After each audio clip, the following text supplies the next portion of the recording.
people.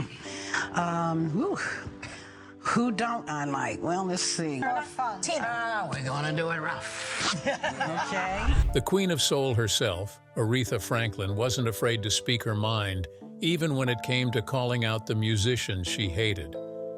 At 76, the legendary singer dished out the names of 6 performers who couldn't earn her love, revealing some of the hidden conflicts that even fans didn't know about. Find out who made Franklin's most hated list and why she couldn't bear their music or personalities. Number 1. Beyoncé. Aretha Franklin was more than just a voice. She was the voice behind timeless hits like Respect, Chain of Fools, Natural Woman, and Think. Aretha didn't just sing, she preached. Her voice reached into the soul and would refuse to let go. With her unmatched power, personality, and legacy, Aretha earned the title Queen of Soul, and she held onto that crown like her life depended on it. So imagine her anger when someone dared to hand it over, even casually, to someone else. This brings us to Aretha's hatred for the iconic singer Beyoncé, a global superstar in her own right. By the time she graced the Grammy stage in 2008, Beyoncé had already conquered pop music with chart toppers like Crazy in Love, Irreplaceable, and Single Ladies. Known for her powerful performances and powerhouse vocals, she was the new icon of the moment. The problem? She made the mistake of calling another music legend, Tina Turner, the Queen. So how did all of these start? The stage was set, the lights were blinding. Beyoncé stepped up to introduce Tina Turner, her voice full of pride and admiration. "Ladies and gentlemen," she announced, "give it up for the Queen, Tina Turner." The audience was filled with applause. It seemed like a sweet moment. But miles away in a quiet room, Aretha Franklin sat in silence and then rage. To the average fan, it might have sounded like a harmless compliment. But Aretha? She saw it as a declaration of conflict. Within hours, she fired back not through a tweet or an interview quote, but with a cold, sharp public statement. She didn't name Beyoncé directly, but the shade was thick enough to know who she was referring to. Aretha called the comment a cheap shot and said it was a lapse in respect. The message wasn't just about Tina Turner. It was a warning shot at Beyoncé for crowning anyone else queen, while the original Queen of Soul was still very much alive and watching. To Aretha, the title Queen wasn't for sale, and it certainly wasn't something you push around. She had earned that crown through sweat, sacrifice, and decades of soul vocals. From marching with Martin Luther King Jr. to singing at Barack Obama's inauguration, Aretha's music was a force for history. She didn't just entertain, she mattered. So when a younger star skipped over that legacy, even if it was unintentional, it struck a nerve that Aretha never allowed to heal. Friends and insiders say she was deeply hurt. Privately, Aretha didn't hide how she felt. She called Beyoncé a gifted girl who forgot to curtsy. From that point on, Aretha made one thing crystal clear. She wanted no part of Beyoncé's world. If Beyoncé was headlining, Aretha wouldn't attend. If Beyoncé was performing, Aretha wouldn't be in the audience or anywhere near the red carpet. She even refused to be photographed beside her at events. The hatred was real and it was permanent. And this wasn't just about pride, it was about preservation. Aretha spent her whole life defending her place in music history. She fought to keep Black women visible in a business that loved to use them up and forget their names. To her, letting someone else walk off with a title she fought to build and maintain was not only personal, it was political. So when people say Aretha was being dramatic, they miss the point. This wasn't diva behavior. This was about legacy, about not being erased while still breathing. She wasn't trying to be petty. She was trying to protect the crown that symbolized her journey, a crown she wore through hardship, discrimination, and decades of musical excellence. And don't think for a second that Beyoncé didn't feel that ice. Though she never publicly fired back, those in the industry rumored about how tense things were behind the scenes. Beyoncé reportedly tried to avoid saying or doing anything else that might trigger another anger, but the damage had been done. Aretha never looked at her the same again. This conflict between them wasn't built on wild rumors or gossip. It was built on one moment, one sentence, one misplaced title that echoed louder than the applause. And for Aretha Franklin, that was enough. She didn't need to scream or lash out, she just let her silence speak volumes. In the end, Aretha was a queen who never liked surprises, especially not when it came to her crown. Whether it was a concert program she didn't approve of or a tribute speech that felt off, she kept her standards high and her grudges higher. One wrong move, even from a fellow superstar, and she would make sure you felt it. And just recently, Billboard staff revealed their list of the best R&B singers of all time. And Aretha Franklin claimed the second spot, soaring above Beyoncé at number 4. This powerful placement cements Aretha's legacy as the true Queen of Soul, surpassing modern icons and leaving legends like Tina Turner far behind. Aretha's ranking shows she still reigns supreme among female vocalists. Her voice, influence, and timeless impact remain unmatched in R&B history. So the next time someone throws around the title Queen, just remember if Aretha were here, she'd probably be watching, arms crossed, eyebrows raised, ready to remind you that there's only one. This brings us to the next musician on the list. Number 2, Luther Vandross. Vandross was the voice of smooth. Known for ballads like Never Too Much Here and Now and So Amazing, he was the soundtrack of romance in the 80s and beyond. His talent was undeniable, his voice flawless, and his vision crystal clear. But when that vision clashed with the Queen of Soul herself, it sparked one of the ugliest behind-the-scenes battles in music history. Aretha Franklin was preparing for a major comeback in the early 80s. She'd been through a lot, but the fire inside her never went out. She was determined to rise again, stronger, louder, and with her crown polished brighter than ever. Clive Davis, the brilliant record executive behind countless hits, wanted the best for her comeback album. And to him, that meant bringing in Luther Vandross to produce. At first glance, it seemed like a dream pairing. Aretha's power and Luther's polish. They had deep roots in soul music and both demanded perfection. But behind the studio doors, things turned bad between them so fast. From day one, the mood in the studio was tense. Aretha, who had spent decades crafting her sound, wasn't one to be pushed around. She knew her voice, she knew what worked for her, and she expected respect. But Luther came in with his ideas and a big ego to match. He wasn't just there to fine-tune the music. He wanted control, full control. He started making comments and criticizing arrangements. He told Aretha to hold notes differently, to change the way she delivered certain lines. In private, he even told engineers that Aretha was stuck in her old ways. And it wasn't just whispers. At one point, he reportedly told someone in the studio that working with her was like trying to teach a lion to purr. Aretha talks about not participating in everything. He has to learn that you're not going to participate in everything that you might like to participate in. Aretha was extremely angry. She was not some newcomer needing vocal lessons. She was Aretha Franklin. She had sung at Martin Luther King Jr.'s funeral. She had turned gospel, jazz, blues, and soul into an empire. And here was this younger producer acting like she was a backup singer on her record. Things exploded during the recording of Jump to It, the lead single from the album Luther was producing. The track would eventually become a hit, but the making of it was a serious conflict. Aretha wanted to change a part of the bridge. Luther disagreed, saying, "Stick to the melody, Aretha. We don't need extra runs." Stick to the melody? That was like telling Picasso to stay inside the lines. The moment the words left his mouth, the temperature in the studio dropped. Aretha's eyes could tell how angry she was, although she didn't scream or argue. She simply turned to her assistant and said, "He forgets whose album this is." After that day, the vibe never recovered. She finished the album Jump to It, but she never worked with Luther again. Not on the next album, not on a single track, not even a holiday special. In interviews, Aretha never blasted Luther by name, but she didn't need to. Her tone said it all. When asked why they didn't collaborate again, she simply said, "Some producers don't know when to produce and when to listen." Ouch. That was obviously a big blow, and it made the rounds fast. In his own interviews, Luther tried to keep things polite, saying they had different creative approaches.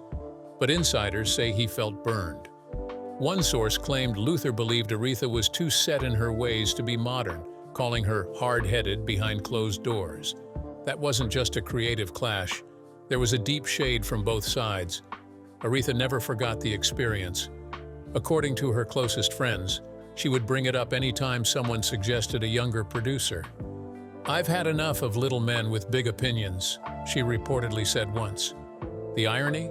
Luther wasn't a nobody. He was massively talented. But for Aretha, talent without respect was worthless. She hated being disrespected, especially in her domain. And worse, Luther had done it a few times with his comments and backstage arrogance. He didn't try to outshine her on stage. He tried to control her behind the scenes, and that to Aretha was even worse. You could say Luther learned the hard way. You don't tell the queen how to sing in her palace. In the end, Jump to It became a hit. The album reminded the world that Aretha still had it. But she walked away from that project not with joy, but with a bitter taste. She saw Luther not as a partner, but as someone who forgot that even if you're steering the ship, you don't talk down to the captain. Aretha held that grudge tight. It wasn't just a clash of creative minds. To her, it was an insult to everything she had built. And in Aretha's world, there was no coming back from that kind of disrespect. Next, number 3, Keith Richards. Aretha Franklin talks about fight. We fight you, Aretha Franklin. You would get knocked out. What? Miss Franklin? Miss Franklin don't play. Keith Richards wasn't just a rock star, he was a full-blown icon. As the wild, rebellious guitarist of the Rolling Stones, he helped shape rock and roll with hits like Satisfaction, Painted Black, and Gimme Shelter. Known for his swagger, his attitude, and his comments, Keith had built a reputation for saying exactly what he felt, no matter who it offended. But in 2007, during a Rolling Stone interview, he made a comment that crossed a line, at least for the legendary Aretha Franklin. At the time, the interview was supposed to be a fun look back at music history. But when Keith was asked about the state of soul music, his words shocked even his oldest fans. "Soul passed on with Otis Redding," he said. "Aretha's still around, but it's not the same." That comment lit a fire. To casual readers, it might have just sounded like another rock star stuck in the past. But to Aretha Franklin, those words weren't just insulting, they were something bigger. They dismissed everything she had done, every note she had sung, and every boundary she had broken since the 60s. She didn't hear a passing opinion. She heard a man waving off her entire life's work as if she were just a shadow of someone else's greatness. And that, for Aretha, was unforgivable. Keith Richards wasn't some random critic. He had been around long enough to know better. He had seen the music world shift because of her. He had watched her bring gospel into pop, soul into politics, and elegance into power. And now he was acting like she was just an afterthought. Aretha didn't let it slide. Shortly after the interview, she responded during a radio appearance where she delivered one of her most cutting lines ever. "Some people confuse loud guitars with depth, bless his heart." That sentence became an instant classic. You could almost hear the crowd clapping from across the airwaves. It was shade delivered with class and venom. But don't be fooled by her calm tone.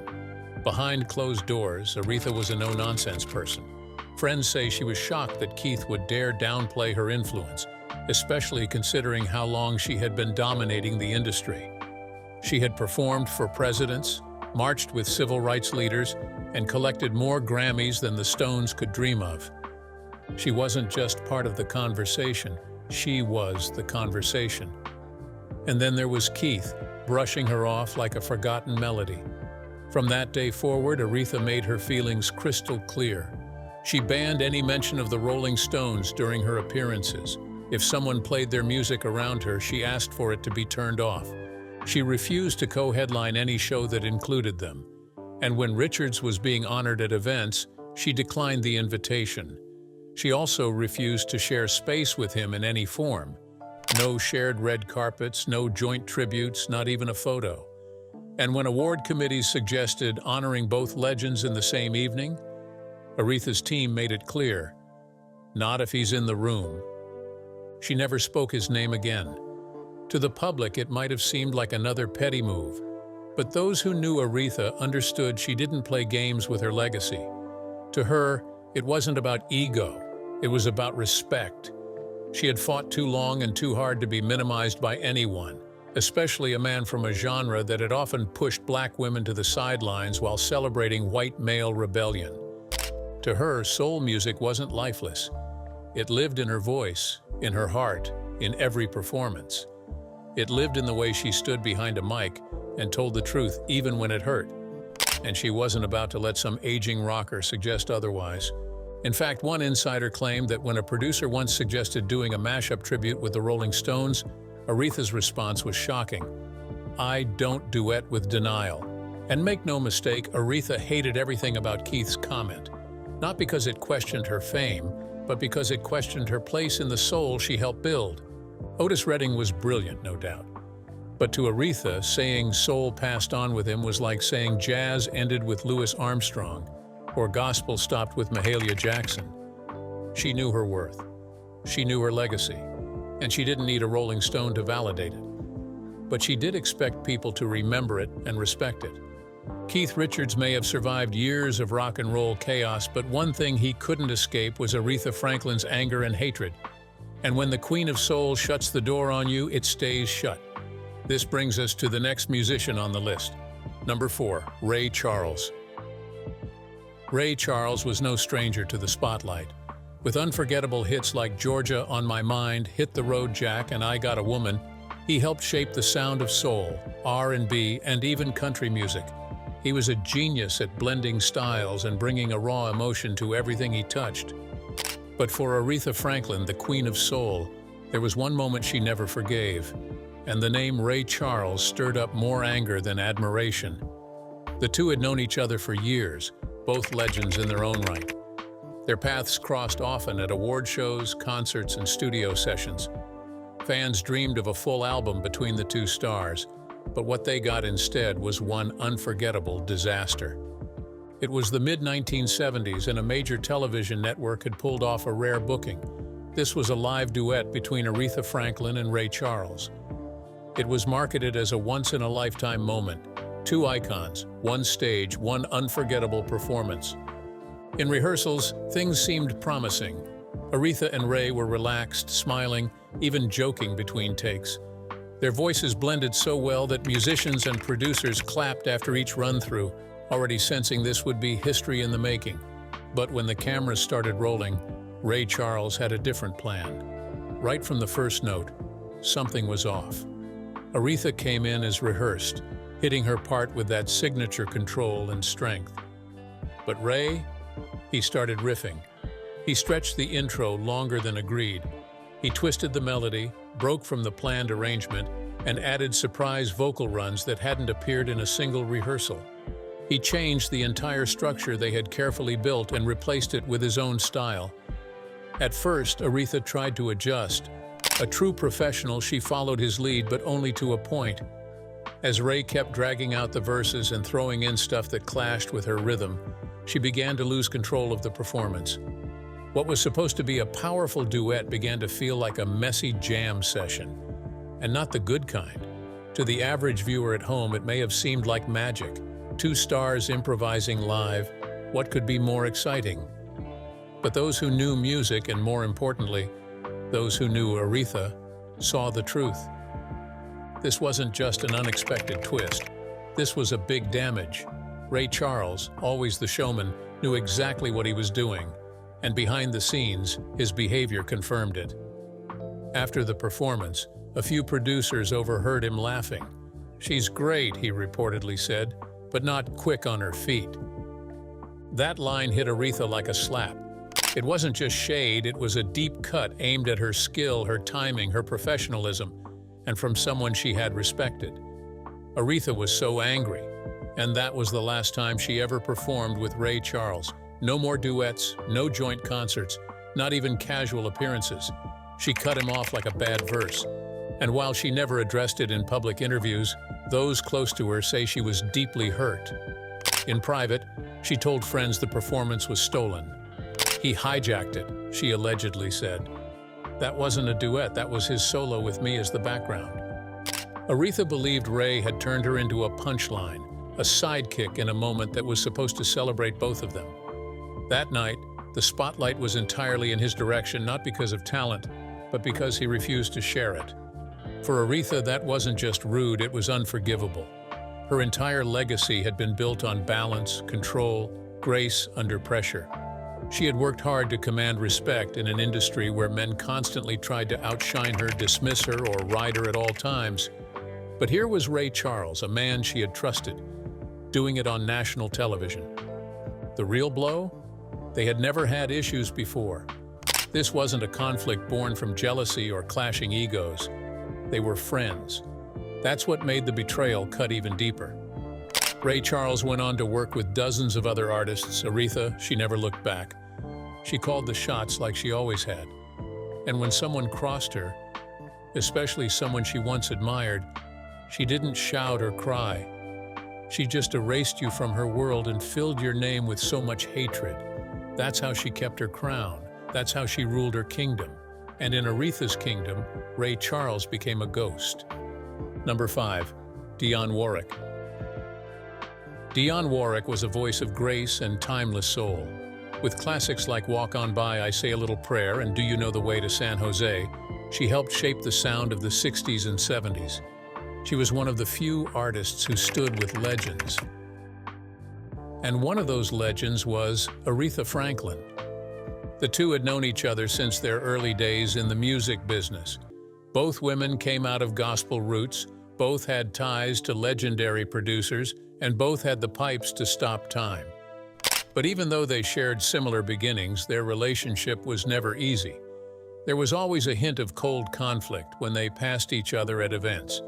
They never worked on any major project together. Not because they didn't have the talent to make magic, but because deep down, they simply didn't like each other. And over time, those silent tensions turned into something worse. Everything exploded in 2012 when Whitney Houston, Dionne's cousin and Aretha's goddaughter, had just passed away. The world was mourning. The funeral was full of raw emotion, heavy memories, and the soft tune of gospel choirs. But during that service, Dionne Warwick took the microphone and said something that Aretha never forgot. In front of cameras and a grieving audience, Dionne announced that Aretha Franklin had been expected to perform but didn't show up. She didn't explain why, she didn't mention any personal message. She just let the words hang in the air like Aretha had simply bailed on her goddaughter's final goodbye. That moment was quiet, but Aretha heard it loud and clear. To most people, it may have sounded like a small comment, maybe even a misunderstanding, but Aretha saw it for what it was, a public jab, one that will lead to a lifetime of hatred. What Dionne didn't say was that Aretha had been physically unable to attend. Her feet were severely swollen from a health condition. She was emotionally shattered. She had been deeply shaken by Whitney's passing and just couldn't pull herself together to appear on stage. She grieved privately but intensely. And to have Dionne shade her like that was pure conflict and hatred. Aretha didn't respond right away. At first, she kept it classy, no press release, no angry interview. But she didn't forget. That comment lived rent-free in her mind for 5 long years. And when the moment came to respond, she didn't hold back. By the break of 2017, out of nowhere, Aretha dropped a 5-page letter to the Associated Press. It was sharp, detailed, and unfiltered. A rare move from someone who normally let her voice do the talking. She directly accused Dionne of lying. She said Dionne's comment was not only false, but also rude, manipulative, and out of line. And she didn't stop there. She slammed Dionne for turning a sacred event like a funeral into a gossip headline. She made it clear that she was done pretending. No more polite comments, no more ignoring the insults. Aretha was setting the record straight with fire. The letter ended with one sentence that said it all. Dionne knows what she did. Just 6 words, and yet it made the whole industry pause. That sentence was final and full of meaning. It wasn't just about the funeral. It was about everything that had come before it. Dionne Warwick, for her part, didn't clap back in the same way. When reporters asked her about the letter, she responded by calling it a surprise. She didn't defend the original comment. She didn't apologize either. She tried to laugh it off, but Aretha wasn't laughing. Behind the scenes, those who knew Aretha said she was finished with Dionne. She made sure they were never booked at the same event. She skipped gatherings where Dionne might appear. If her team received an invite and saw Dion's name on the list, Aretha's response was a firm no. For Aretha, it wasn't just about a petty comment, it was about respect. She believed that loyalty mattered, especially among women who had survived the music industry. And when that loyalty was broken, especially in public, she didn't forget it. Aretha wasn't afraid to say what she felt. She wasn't the kind of woman to let a grudge go just to keep the peace. And when it came to Dionne Warwick, that grudge was till the end. This brings us to the last musician on the list. Number 6, Eminem. What's kept you in the Detroit area for so long? I like the mentality in the city. That's what I like. Detroiters will come all out. Eminem is one of the most famous rappers in the world. He's known for big songs like Lose Yourself, Stan, and Not Afraid. He grew up in Detroit, and many people call him the voice of that city. But there was someone who didn't feel proud of him, someone who felt disrespected. That person was Aretha Franklin, the Queen of Soul. Aretha wasn't just from Detroit, she was Detroit. Her voice came out of the city's churches, streets, and clubs. She sang for civil rights, for women, and for the soul of America. She became a worldwide legend, but she always stayed loyal to her hometown. She gave back to Detroit with free concerts, helped young artists, and proudly represented the city for decades. So when Eminem became the new face of Detroit in the early 2000s, Aretha expected something small, a mention, a thank you, maybe just a line in a song, but it never happened. Song after song, Eminem shouted out other musicians, old and new. He mentioned Elvis, Tupac, Dr. Dre, and even Detroit rockers, but not once did he say her name. To most people, it didn't seem like a big deal, but to Aretha, it felt like a huge insult. In her eyes, it wasn't just a forgotten name, it was a choice, a clear decision to leave her out. At a private dinner, someone asked her what she thought about Eminem becoming the new star from Detroit. Aretha leaned back, looked straight ahead and said, "He knows who I am. He just chose not to care." That hurt ran deep. Aretha had spent her whole life opening doors for artists. She fought to be heard in a world that often ignored black women. She sang at protests, at funerals for leaders, at the White House. She had earned the respect of presidents and kings. And here was a rapper from her city acting like she didn't matter. Later, when a reporter asked her what she thought about Eminem's music, she didn't argue or talk long. She said one word: noise. That word hit hard. People close to her knew what it meant. She felt disappointed, erased, and ignored by someone who should have shown her respect. After that, she wanted nothing to do with him. If an event had Eminem's name on the list, Aretha didn't go. If someone brought him up, she changed the subject. There was nothing more than just silence and cold distance. That was how Aretha handled things. Quiet, but firm. For Aretha Franklin, respect was everything. She believed that if you came from Detroit and made it big, you had to remember the people who came before you.